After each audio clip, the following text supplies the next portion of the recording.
भारताच्या विकासाची घोडदौड रोखण्यासाठी षडयंत्र रचण्यात येत आहे आणि काही जण या षडयंत्राचा भाग होत आहेत. मुख्यमंत्री देवेंद्र फडणवीसांची टीका.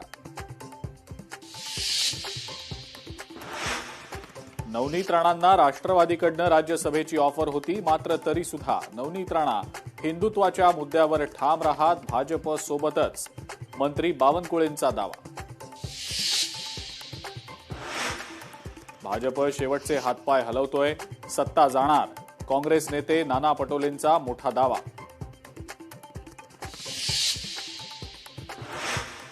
गुंडगिरी अभाविप करतंय, मात्र गुन्हा काँग्रेसवर दाखल होतोय. भाजपचा हा सत्तेतला शेवटचा काळ. संजय राऊतांचा हल्लाबोल. राहुल गांधींचा कार्यक्रम पैशांची गूंज कार्यक्रम. नवनाथ बन यांची टीका. कार्यक्रमावर 9 ते 10 कोटींचा खर्च. इन्फ्लुएन्सर्सना 30 ते 35 हजारांचा आमिष दाखवल्याचाही केला आरोप. अनेक दशकांपासून वन विभागाकडे असलेल्या संजय गांधी राष्ट्रीय उद्यानाच्या 193 एकर जमिनीला संरक्षण मिळावं. सेव्ह एसजीएनपी गटाची वनमंत्र्यांकडे मागणी. रस्ते आणि उद्यानांसाठी वन जमिनीचं हस्तांतरण ही एक फसवणूक, वनमंत्र्यांचं वक्तव्य. टीडीआर प्रकरणी मंत्र्यांचे एकमेकांवर आरोप, मात्र ठाणेकरांवर पडतोय कोट्यवधींच्या टीडीआरचा भार. ठाणेकरांच्या प्रश्नावर मुख्यमंत्री गप्प का?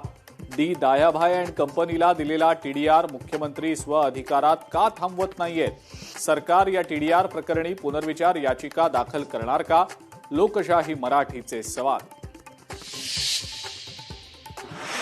प्रकल्प बाधितांच्या नावाखाली सरकारची घोर फसवणूक. कोट्यवधींच्या घोटाळ्याची माहिती लोकशाही मराठीच्या हाती.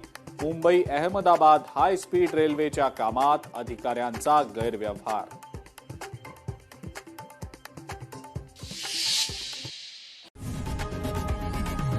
लोकशाही मराठी ऐका, पहा, जागरूक रहा.